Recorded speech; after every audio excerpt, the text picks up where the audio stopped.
அனைவருக்கும் அடியேன் சரவணனின் ஆத்ம வணக்கம்.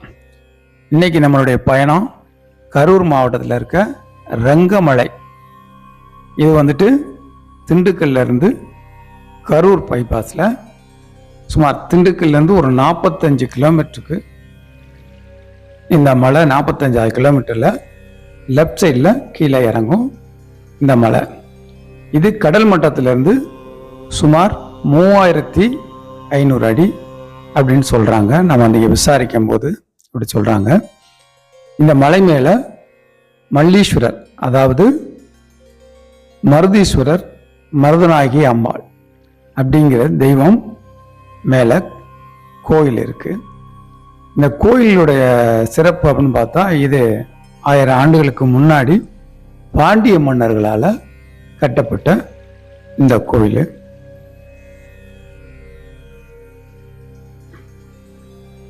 இப்போ நம்ம கண்ணுக்கு முன்னாடி தெரியுது பார்த்தீங்களா, பைபாஸ்லேருந்து இந்த போர்டு, அதாவது ரங்கமலை செல்லும் வழி. இதை திரும்பின உடனேயே நம்மளை ஒரு ஆர்ச் வரவேற்கும். பெரிய சிவலிங்கம், 2 பக்கம் சித்தர்கள் இருக்கிற மாதிரி ஒரு ஆர்ச் இருக்குது. அந்த ஆர்ச் நம்மளை வரவேற்கும். அங்கேருந்து சுமார் ஒரு 2 கிலோமீட்டர் அந்த மலையோட அடிவாரம் இருக்கும். இப்போ போய் கொஞ்சம் லெஃப்டில் திரும்பும்போது நமக்கு மலை முழுமையாக தெரியுது பார்த்தீங்களா. நம்ம கண்ணுக்கு முன்னாடி தெரிகிறது தான் ரங்க மலை. இப்போ இந்த மலைக்கு நானும் என்னுடைய குடும்பத்தை சார்ந்தவங்களும் ஒரு பயணமாக வந்திருந்தோம், ஆன்மீக பயணமாக. இப்போ நமக்கு முன்னாடியே அங்கே நிறைய கார்கள்லாம் நின்றுக்கு இருந்தது. அது போக அங்கே ஒரு பஸ்ஸு வர ஆள் நிறையா வந்திருந்தாங்க. இப்போ நாம் சேர்ந்திருக்க இடம் ரங்கமலையோடைய அடிவாரம் சேர்ந்திருக்கோம். இதான் ரங்கமலையோடைய அடிவார பகுதி. இங்கே ஆட்கள் நிறையா இருந்தாங்க. இப்போ இந்த மலை கீழேயே நமக்கு மலையோட அடிவாரத்திலே பார்த்தீங்கன்னாக்க 3 சமாதி இருக்குது. அதில் ஒரு சமாதி தான் இப்போ நம்ம பார்க்குற ஒரு சித்தர் சமாதி, ஆன்மீகமாக வாழ்ந்தவருடைய சமாதி. அது போக பார்த்தீங்கன்னாக்கா இங்கே கண்டிப்பாக கீழே தண்ணி கிடைக்குது. அது போக பாத்ரூம்பு, குளிக்கிறதுக்கு ரூம்பு, எல்லா வசதியுமே இந்த இடத்துல இருக்குது. அதனால் வர்றவங்க அதை பயன்படுத்திக்கலாம். கண்டிப்பாக வண்டிகளில் எந்த பொருளும் வச்சுட்டு போகாதீங்க, 2 வீலரில். ஏன்னா இங்கே குரங்கு நிறையா, அதனால் கவனமாக இருங்க. இப்போ இந்த இடம் தான் ஆஃபீஸ் மாதிரி இருக்குது.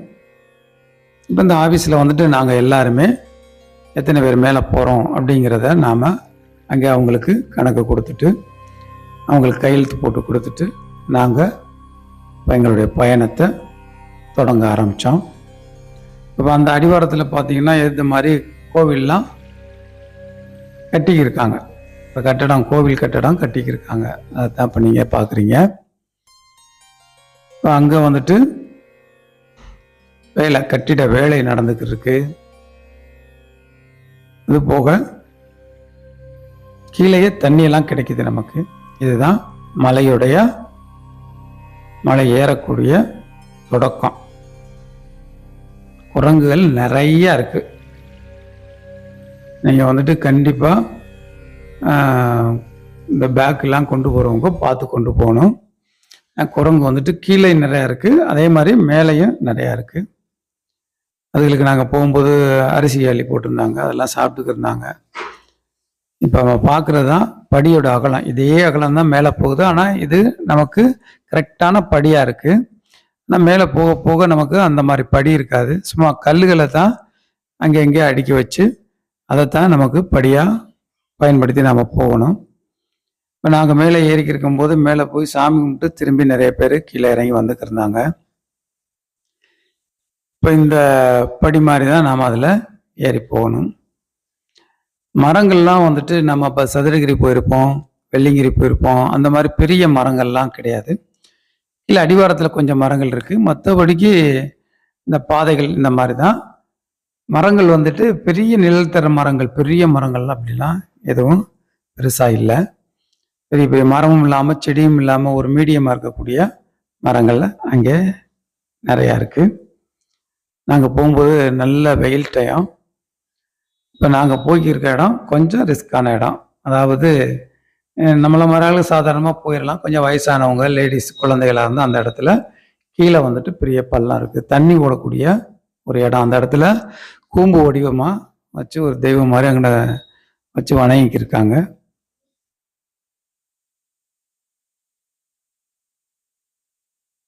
கண்டிப்பாக தண்ணி கொண்டு போகணும் எல்லாரும். ஏன்னா வந்துட்டு மேலே வந்துட்டு போகிற வழியில் கண்டிப்பாக எங்கேயும் தண்ணி கிடைக்காது. மேலே போக போக அந்த வியூ நமக்கு அவ்வளோ அற்புதமாக தெரியும், அழகாக இருக்கும்.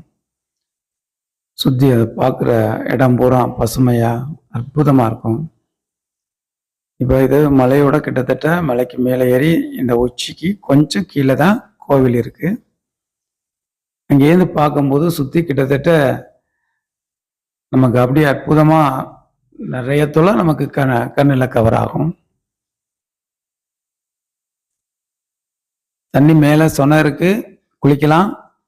ஆனால் அதை தான் குடிக்கவும் பயன்படுத்துகிறாங்க. போகிற வழியில் கண்டிப்பாக தண்ணி இல்லை, அதனால் தண்ணி கண்டிப்பாக கொண்டுட்டு போகணும். இது மாதிரி கோவிலுக்கு போகிறவங்க வந்துட்டு கோவில் கீழே கடையெல்லாம் அதுவும் இல்லை. பழங்களோ, தேங்காயோ, பூவோ, பத்தியோ இது வாங்கிட்டு போகலாம். மேலேயும் கடை எதுவும் கிடையாது. இங்கே வந்துட்டு பொதுவாக வந்துட்டு மாதத்தில் அமாவாசை, பௌர்ணமி, இந்த தினங்களில் கிருத்திகை, இந்த தினங்களில் ஆள் நிறையா வர்றாங்க. அப்போ கீழே அவங்களுக்கு சாப்பாடும் கூட கொடுக்குறாங்க. இப்போ நாம் வந்துட்டு இந்த நம்ம கண்ணுக்கு முன்னாடி தெரியுது பார்த்தீங்களா, இதுதான் அந்த கோவில், மலையோட கோவில். கிட்டத்தட்ட நெருங்கி கோயில்கிட்ட வந்துட்டோம்.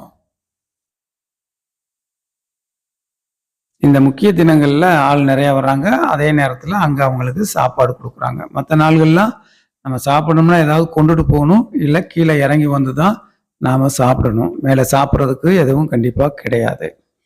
அங்கே தங்குறதுக்காக இந்த ஒரு சின்ன கட்டடம் கட்டியிருக்காங்க. இப்போ அந்த கட்டடத்துக்கு ஆப்போசிட்டில் பார்த்தீங்கன்னா தான் அந்த சுனை, அந்த சுனை பேர் தாமரை சுனைன்னு சொல்கிறாங்க. அங்கே எல்லாரும் குளிக்கலாம். கொஞ்சம் மற்றவங்க இறங்கி போகிறதுக்கு கொஞ்சம் சிரமமாக இருக்கும். இருந்தாலும் வீடியோவில் உங்களுக்கு காட்டுறதுக்காக நான் மட்டும் இறங்கி போய் அந்த இடத்துல உங்களுக்கு வீடியோ எடுத்தேன், பதிவு பண்ணேன். இதுதான் அந்த தாமரை சுனை. இந்த இடத்துல வாளி இருக்குது, சங்கிலி இருக்குது. தண்ணி எப்போவுமே கிடக்கும்னு சொல்கிறாங்க. மழை தண்ணி அங்கே தேங்கி இருக்குது. இதை எடுத்து குளிக்கலாம். குடிக்கிறது இதை தான் பயன்படுத்துகிறாங்க. இது மூலிகை உள்ள ஒரு தீர்த்தம் அப்படின்னு சொல்லி அங்கே கோவில் நிர்வாகம் நமக்கு சொன்னாங்க. போகிற வழியில் கருப்பண்ணசாமி அவருடைய திருவுருவம்.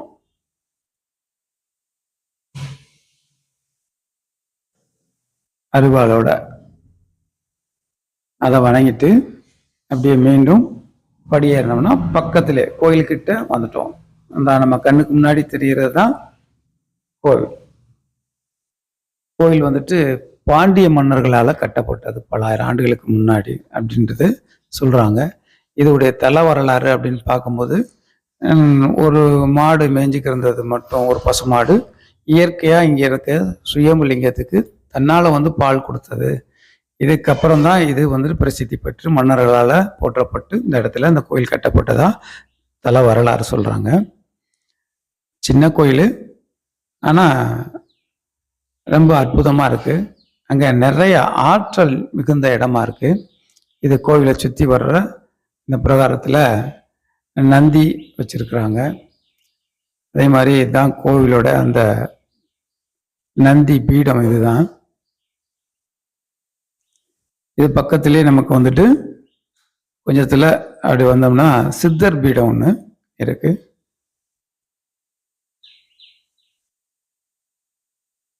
கல்யாண சுப்பிரமணிய சித்தர்னு சொல்லி நம்மள்கிட்ட சொன்னாங்க. இவங்க பேர் கேட்டோம், சுப்பிரமணிய சித்தர் அப்படின்னு சொல்லி சொன்னாங்க. அவருடைய ஜீவ சமாதி அங்கே இருக்கு. இது சப்தகன்னிகள். அதற்கு எதிர்ப்புறமே பார்த்தீங்கன்னா ஒரு மரம் ஒன்று 1000 ஆண்டுகளுக்கு முன்னாடி எப்படியும் பழமையாக இருக்கணும், அவ்வளோ பொந்து வச்சு அவ்வளோ இதாக இருக்குது, ஒரு வித்தியாசமாக இருக்கும் அந்த மரம். அந்த மரத்தோட அடிவாரத்தில் இந்த சித்தருடைய, சுப்பிரமணிய சித்தருடைய ஜீவ சமாதி அங்கே இருக்குது. அற்புதமான ஆற்றல் அந்த இடத்துல. இன்னும் பல காவல் தெய்வங்களுடைய சிலைகளும் லிங்கத்துடைய சிலைகளும் சுற்றி இருக்கு. இந்த கோவிலுக்கு பின்புறம் பாண்டிய மன்னருடைய சின்னமா இருக்கக்கூடிய மெயின் சின்னம். அந்த கட்டிடத்துல பாண்டியர்கள் கட்டிடம் பெரும்பாலும் அந்த மெயின் சின்னம் காட்டுவாங்க, அங்கே பொறிக்கப்பட்டிருக்கு. இப்போ கோவில் உள்ள நம்ம வந்திருக்கோம். இது கோவிலுடைய கற்பக்கிரகம். அங்க சிவலிங்கம் இருட்டா இருந்துச்சு, அதனால பெருசா நமக்கு அங்கே சாமியுடைய முழு உருவம் நமக்கு தெரியல. அந்த ஜோதி இருக்கிற இடத்துல தான் சிவன் இருக்காரு. சிவன் பேரு மருதீஸ்வரர். இப்போ இங்க பல பேர் பல வரங்கள் வேண்டி இங்க பெற்றிருக்கிறதா சொல்றாங்க. அடியேனும் இறைவனை வணங்கிய போது கொஞ்ச நேரம் அங்க சாமியை கும்பிட்டுட்டு அந்த பூஜை பண்ணக்கூடியவங்கள்ட்ட சில தகவல்கள், கோவிலை பற்றின சில தகவல்களையும் குறிப்புகளையும் கேட்டுக்கிட்டோம். நீங்களும் இறைவனை நல்லபடியா வணங்கிக்கிறீங்க. அப்புறம் கோவிலுக்கு பின்புறம் கொஞ்ச நேரம் தியானத்துல இருப்போம் அப்படின்னு சொல்லி கொஞ்ச நேரம் உட்கார்ந்தேன். ரொம்ப அற்புதம். நம்மளுடைய பிரம்மந்திரம், ஒரு தவநிலை இருக்கவங்களுக்கு தெரியும் இல்லையா, பிரம்மந்திரத்தை தொடக்கூடிய ஒரு ஆற்றல் அந்த இடத்துல நாம உணர்ந்தோம். அதை தொட்டு காட்டுது அந்த இடத்துல நமக்கு. அதை உணர்ந்தவங்களுக்கு அது தெரியும், புரியும். கண்டிப்பா எல்லாருமே போயிட்டு வர வேண்டிய இடம் ரங்கமலை. கண்டிப்பா போயிட்டு வாங்க. எங்களுடைய பயணமும் மலைக்கு போயிட்டு கீழே இறங்கி வந்துட்டோம். கிட்டத்தட்ட மேலே ஏறுறதுக்கு 2லேருந்து 2.5 மணி நேரம் எடுத்துச்சு. கீழே வர்றதுக்கு 1.5 மணி நேரம் அதிகபட்சம். நல்லபடியாக வந்துட்டோம். இறையாற்றலை பெற்றோம். இக்காணொலியை பார்க்க உங்களுக்கும் அந்த இறையருள் பரிபூர்ணமாக கிடைக்கட்டும். அனைவருக்கும் ஆத்ம வணக்கம். நம சிவாய.